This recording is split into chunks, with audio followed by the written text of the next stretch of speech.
নমস্কার। অন্তর্বর্তীকালীন সরকার ক্ষমতায় আসার পর থেকেই বাংলাদেশ আওয়ামী লীগের নেতাকর্মীদের উপর হামলা, মামলা, চাকরিচ্যুত চলমান। এগুলো যাচাই বাছাই ছাড়া দোষী নির্দোষী ছাড়াই হয়েছে।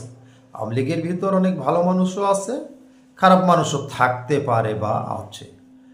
যারা অন্যায় করেছে তাদের আইনের আওতায় আনতে হবে, বিচার হবে, এটা আমরা সকলে আশাবাদী। কিন্তু অন্তর্বর্তীকালীন সরকারের সময় দেখা গেল, অর্থাৎ বর্তমান সরকারের সময় দেখা গেল আওয়ামী লীগ হলেই মামলা, মব, হামলা, এমনকি যাতে বাড়িঘরে না যেতে পারে সেজন্য বিভিন্ন মহল থেকে হুমকি আমকা ফোন চলমান রয়েছে।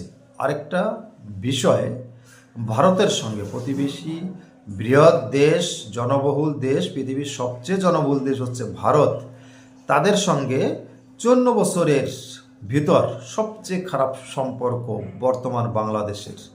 54 বছরের মধ্যে আওয়ামী লীগ, বিএনপি, জাতীয় পার্টি দায়িত্ব গ্রহণ করেছে, সরকার পরিচালনা করেছে, কিন্তু ভারতের সঙ্গে বর্তমান যতটা খারাপ সম্পর্ক, এরকম খারাপ সম্পর্ক কখনো ছিল না বর্তমান সরকারের সময়। আওয়ামী লীগের নেতাকর্মীদের গ্রেপ্তার, মব, অবৈধ বৈধ মামলা যাচাই বাছাই না করে এবং ভারতের সঙ্গে সম্পর্ক খারাপ, অর্থাৎ দিল্লির সঙ্গে সম্পর্ক খারাপ, এই দুটো কাজ করার প্রেক্ষাপটে বাংলাদেশের কতটুকু লাভ হয়েছে, বাংলাদেশ কতটুকু উন্নত হলো, সমৃদ্ধি হলো, কতটুকু দেশের কল্যাণে আসছে, আপনারা বিষয় দুটো সম্পর্কে মন্তব্য করবেন আশা রাখছি।